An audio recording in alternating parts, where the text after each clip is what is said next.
Welcome बच्चों, आप लोगों का स्वागत है हमारा इस YouTube channel Avatara dot clearing classes में। बच्चों आज आप लोग को पता, हम एक बात बताने वाले हैं। आपको पता होगा कि CBSE क्या कर दी है, 10th बोर्ड वाले बच्चों के लिए उसका सिलेबस दो टर्म में डिवाइड कर दी है। एक तो टर्म फर्स्ट और एक कर दी है टर्म सेकेंड। आप लोग को ये भी पता होगा कि टर्म फर्स्ट में आपका जो है MCQ बेस्ड क्वेश्चंस रहेंगे और टर्म सेकेंड में आपका short answer question, case study और लॉन्ग आंसर क्वेश्चन होगा, जिसमें आपको लिखना होगा। और MCQ बेस्ड जो हमारा टर्म 1 है, ये आपका नवंबर लास्ट और दिसंबर फर्स्ट वीक के बीच में पॉसिबिलिटीज है होने का।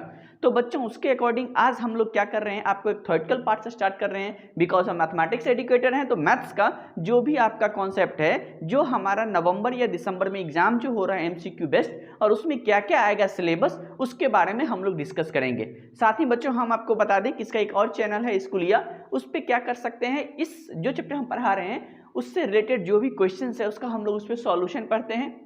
मतलब जितना भी फॉर्मूला है उसका एप्लीकेशन, उसको यूज कैसे करेंगे, उसको सॉल्व कैसे करेंगे, उसमें कौन सा फॉर्मूला यूज हुआ है, वो सब सारा चीज हम लोग डिस्कस करने वाले हैं स्कूलिया चैनल पे। और हम अवतारा डॉट क्लियरिंग क्लासेस में आपको थ्योरेटिकल पार्ट बता रहे हैं। और आज जो हम आपको बताने वाले हैं वो है कोऑर्डिनेट ज्योमेट्री, जो आप लोग पढ़े भी होंगे, जो बच्चे नहीं पढ़े हैं उसको ध्यान से देखना है। और कोऑर्डिनेट ज्योमेट्री में आपका CBSE का जो सिलेबस है उसके अकॉर्डिंग सिर्फ और सिर्फ दो चीज आने वाला है, जिसमें कोऑर्डिनेट ज्योमेट्री में चलिए हम बता रहे हैं क्या क्या आने वाला है।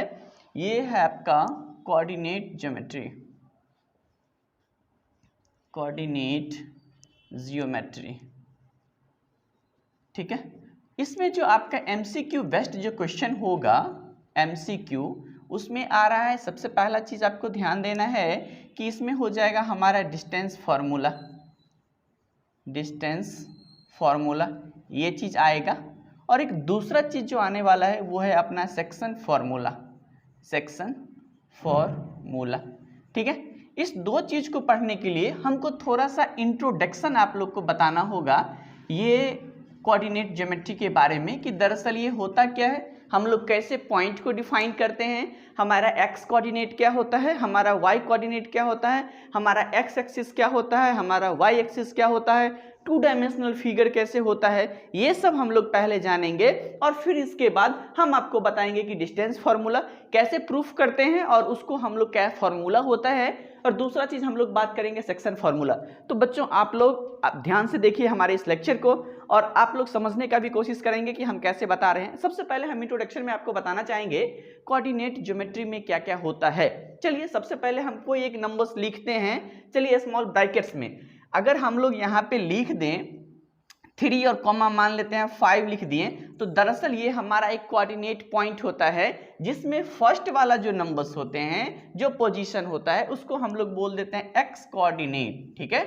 उसको हम लोग क्या बोलते हैं, एक्स कोऑर्डिनेट बोलते हैं। और ये जो सेकेंड्स वाले पॉइंट होते हैं इसको हम लोग बोल देते हैं वाई कोऑर्डिनेट। तो सबसे पहले तो आपको ये समझना होगा कि जब भी इस फॉर्मेट में लिखा हुआ रहेगा तो हम लोग क्या कह देते हैं कि सर फर्स्ट वाला जो नंबर होता है उसको एक्स कोऑर्डिनेट कहते हैं और सेकेंड वाला जो पॉइंट है उसको हम लोग क्या कह देते हैं, वाई कोऑर्डिनेट। ये दो चीज आपको समझना होगा। इसके प्लेस पे कुछ भी हो तो पहले आप समझ जाओ कि एक्स कोऑर्डिनेट हो गया, वाई कोऑर्डिनेट हो गया।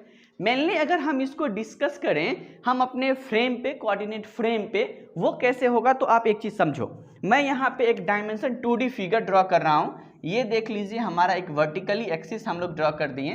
तो वर्टिकली एक्सिस जो हम लोग ड्रॉ करेंगे उसको कहेंगे हम लोग वाई एक्सिस, ठीक है। और जो हमारा हॉरिजॉन्टल एक्सिस हो जाएगा उसको हम लोग बोल देते हैं एक्स एक्सिस, ठीक है। यानी वर्टिकल एक्सिस जो होगा हमारा वाई एक्सिस होगा, याद रखना है आप लोग को। ये बिकॉज इंट्रोडक्शन है, इतना बेसिक पॉइंट्स आपको जानना जरूरी है। जो सर हमारा वर्टिकल एक्सिस होगा उसको हम लोग वाई एक्सिस बोल देंगे, जो हमारा हॉरिजॉन्टल एक्सिस होगा उसको हम लोग एक्स एक्सिस बोलेंगे। और सबसे मजेदार बात ये है कि ये दोनों लाइन जिस पॉइंट पे इंटरसेक्ट करता है उसको हम लोग ओरिजिन बोलते हैं, ठीक है। ये हो जाएगा हमारा ओरिजिन। और ओरिजिन का मतलब हो गया यहाँ पे हमारा एक्स कोऑर्डिनेट भी 0 हो जाएगा और यहाँ पे हमारा वाई कोऑर्डिनेट भी 0 हो जाएगा। तो हम बेसिकली इसको लिख सकते हैं 0,0। मैंने अभी जस्ट बताया था ना कि जब हम इस तरह से लिखते हैं तो फर्स्ट जो पॉइंट होता है उसको हम लोग बोल देते हैं एक्स कोऑर्डिनेट और जो सेकंड वाला जो पॉइंट होता है उसको हम लोग क्या बोल देते हैं, वाई कोऑर्डिनेट। और इसमें हम आपको बताएं जो वर्टिकल एक्सिस है उसको वाई एक्सिस बोलते हैं और जो अपना हॉरिजॉन्टल एक्सिस है उसको एक्स एक्सिस बोलते हैं। और एक चीज हम आपको और बताए हैं कि इस दोनों लाइन का इंटरसेक्शन पॉइंट जो होता है उसको हम लोग ओरिजिन बोलते हैं, और इस ओरिजिन पे हमारा x कोऑर्डिनेट भी 0 होता है और y कोऑर्डिनेट भी 0 होता है। बस इतना आपको ध्यान रखना है। अब चलिए एक बात हम आपको बताते हैं, इस इंटरसेक्शन पॉइंट से x एक्सिस पे अगर हम लेफ्ट साइड डायरेक्शन में मूव करते हैं, मतलब इधर आएंगे, तो हम क्या होगा, यहाँ पे निगेटिव x हो जाएगा। आप बोल सकते हो निगेटिव x एक्सिस, यानी इधर हो जाएगा हमारा -1, ये हो जाएगा -2, ये हो जाएगा -3, ये हो जाएगा -4, मतलब डिसेंडिंग ऑर्डर में हमारा x कोऑर्डिनेट चला जाएगा। और इस साइड जो होगा वो हमारा पॉजिटिव होगा, 1 2 फिर 3 फिर 4 and 5 and so on. Similarly हमारा y एक्सिस पे ही ऐसे होने वाला है, जब हम लोग अप डायरेक्शन में चलेंगे ओरिजिन के ऊपर तो पॉजिटिव y हो जाएगा हमारा, ठीक है। और जब इसके हम लोग नीचे डायरेक्शन में चलेंगे डाउनवर्ड डायरेक्शन में तो हमारा निगेटिव कोऑर्डिनेट होगा। आप इसको सिंपली ये भी बोल सकते हैं कि ओरिजिन से डिस्टेंस कहाँ, अगर मान लेते हैं x एक्सिस पे हम ओरिजिन से राइट साइड 5 यूनिट चलें तो इसका मतलब है कि यहाँ से यहाँ तक जो हम लोग चले ना, तो ये हो गया आपका 5 यूनिट, यानी इस पॉइंट का मतलब हो गया, ठीक है। और अगर हम लोग अप डायरेक्शन में चलेंगे, यहाँ से यहाँ तक आ गए 3 पॉइंट तक, तो हम लोग बोलेंगे कि सर ये कितना हो गया, 3 यूनिट हो गया। किधर, तो अप डायरेक्शन में, मतलब y एक्सिस पे हम लोग चले 3 यूनिट। तो ये जो पॉइंट दरअसल होता है, आप ये बोल सकते हो सर ओरिजिन पे डिस्टेंस, मतलब कितना डायरेक्शन हम लोग चल रहे हैं। इधर भी जा सकते हैं तो हम लोग बोल देंगे निगेटिव ऑफ x एक्सिस। अगर इतना ही डिस्टेंस हम लोग इधर चलेंगे तो हम लोग -5 यूनिट अगर चलते हैं तो -5 मीन्स हो गया कि 5 यूनिट निगेटिव x एक्सिस पे हम लोग क्या किए, मूव कर दिए, ठीक है। ये तो हमारा हो गया बात, और ये भी आप समझ गए कि हम लोग कैसे लिखते हैं, पॉइंट को कैसे डिनोट करते हैं। एक सबसे मजेदार बात है, आपको वो समझना होगा।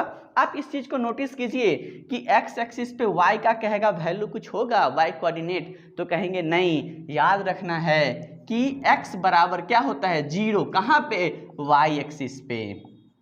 अगर y एक्सिस की बात करेगा तो इस पे x का वैल्यू हमेशा कैसा होगा, 0 हो जाएगा। और दूसरा आपको ये भी याद रखना है कि y बराबर 0, मतलब y कोऑर्डिनेट हमेशा 0 होगा, किस पे, x एक्सिस पे।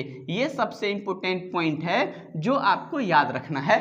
तो एज ए ऑब्जेक्टिव क्वेश्चन आपसे पूछ सकता है एमसीक्यू में कि बता दीजिए value of x at y axis, तो सर 0, और पूछ देगा बताइए coordinate of y at x axis, तो क्या कह देंगे, 0। मतलब सर x एक्सिस पे y कोऑर्डिनेट 0 हो जाता है और y एक्सिस पे x कोऑर्डिनेट क्या हो जाता है, 0 हो जाता है। अब बात हम लोग करते हैं कि सर जब x का भी कुछ कोऑर्डिनेट हो और y भी कुछ कोऑर्डिनेट हो तो उसको हम लोग कैसे रिप्रेजेंट करेंगे। सिंपल है, मान लेते हैं कोई पॉइंट हम लीजिए, आपके अकॉर्डिंग एक पॉइंट ले लेते हैं हम 3,4, मतलब x कोऑर्डिनेट हमारा 3 यूनिट और सर y कोऑर्डिनेट हमारा क्या हो जाएगा 4।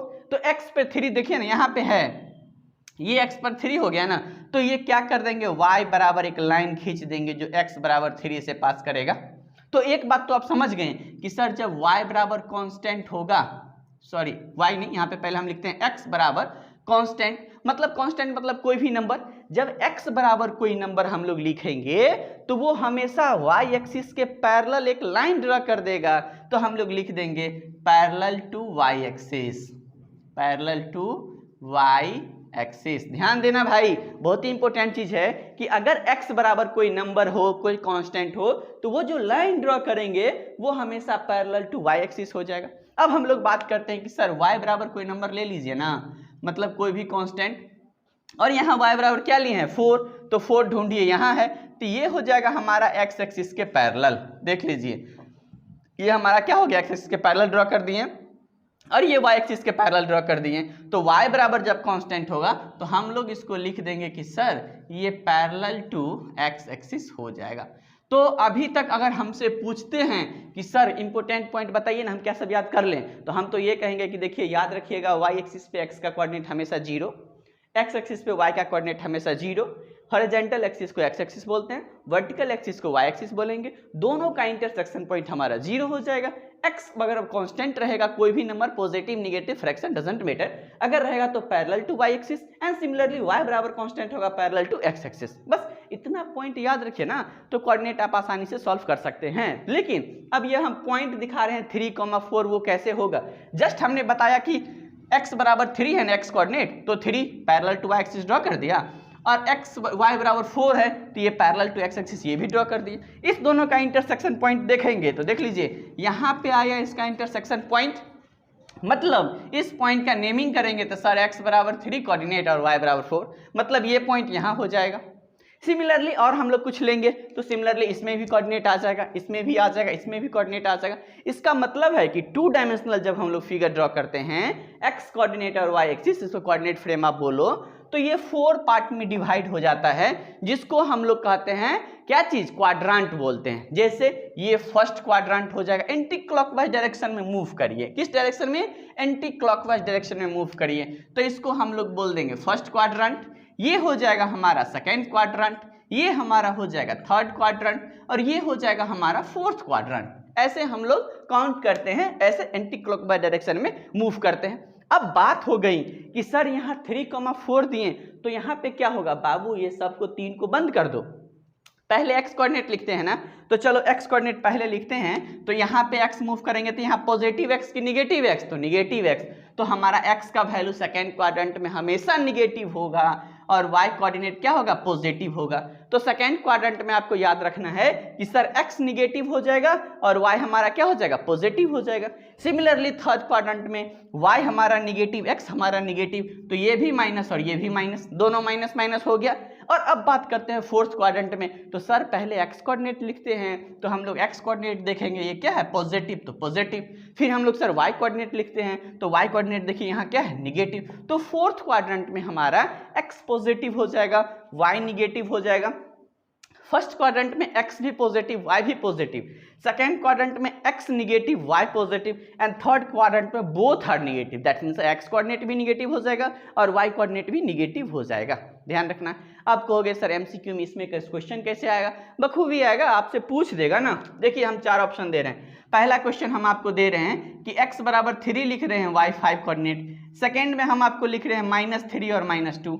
देखिए थर्ड में लिख रहे हैं हम लोग 3,5 -5, और फोर्थ में हम आपको लिख रहे हैं -3 और इसके बाद 5। इसमें यहाँ पे देख लो ना, फर्स्ट वाले में हम लोग बात कर ले, यहाँ पे x3 और y5 दोनों x कोऑर्डिनेट पॉजिटिव है, तो कौन सा क्वाड्रेंट, फर्स्ट वाला क्वाड्रेंट। आपसे पूछ सकता है लोकेट द पॉइंट 3,5, या बोल सकता है कि किस क्वाड्रेंट में ये होगा 3,5, तो बताओगे फर्स्ट क्वाड्रेंट सर। नेक्स्ट बताइए -3, -2, यानी x कोऑर्डिनेट भी निगेटिव, y कोऑर्डिनेट भी निगेटिव, दोनों निगेटिव, किस क्वाड्रेंट, थर्ड क्वाड्रेंट है, तो ऑप्शन मारेंगे सर थर्ड क्वाड्रेंट। थर्ड वाला क्वेश्चन देखिए, x हमारा पॉजिटिव, y हमारा क्या है, निगेटिव, तो x पॉजिटिव किस में, फोर्थ वाले में, और y क्या है, निगेटिव, तो कौन सा, ये होगा फोर्थ क्वाड्रेंट। और अब इसकी बात करते हैं, हमारा x निगेटिव और y क्या है हमारा, पॉजिटिव, तो कौन सा क्वाड्रेंट, कह देंगे सर सेकंड वाला क्वाड्रेंट। तो ऐसे हमारा एमसीक्यू का क्वेश्चन बनता है। तो आप लोग को हमेशा कॉन्सेंट्रेट होना है कि हाँ सर क्वेश्चन हम कैसे समझा रहे हैं, इस पे देखिए कितना क्वेश्चन बना। तो ये सब सारे पॉइंट्स को आपको याद रखना है, इतना चीज तो आपको इंट्रोडक्शन में चाहिए ही चाहिए। अब हम लोग जो करेंगे वो करेंगे डिस्टेंस फार्मूला। तो ठीक है, वो नेक्स्ट वीडियो लेक्चर हम लेके आएंगे, उसमें आपको डिस्टेंस बताएंगे। आज आप लोग बस सिर्फ और सिर्फ इतना पढ़ दीजिए ना, काफी है। बहुत कम पढ़ देने से आपका हो जाएगा, लेकिन पढ़िए, सबसे बड़ा चीज है कि पढ़िए। आज को कल पे मत छोड़ दीजिए, आज के काम को कि नहीं हम कल पढ़ लेंगे, या फिर हाँ ये चीज़ पढ़ लिए हैं, ऐसा नहीं है। प्रैक्टिस करना पड़ेगा आपको, और हम तो कहते हैं जल्दी जल्दी कर लीजिए। इतना बता दिए हैं ना, एमसीक्यू क्वेश्चन ढूंढिए 10-15, या फिर आप स्कूलिया चैनल पे जाइए, वहाँ पे हम डाल रहे हैं आपको इससे रिलेटेड जो भी ऑब्जेक्टिव टाइप क्वेश्चन है, एमसीक्यू बेस्ट क्वेश्चन है, जो आपके सिलेबस में आने वाला है इस बार टर्म फर्स्ट में, जो है डिस्टेंस फार्मूला, सेक्शन फार्मूला, तो वो सारा हम प्रॉब्लम उस पर देने वाले हैं। तो जल्दी जाइए, आप वहाँ पे देखिए और अपने फ्रेंड्स के बीच भी शेयर करिए। चलिए मिलते हैं हम लोग नेक्स्ट वीडियो में। Okay bye and take care बच्चों, थैंक यू।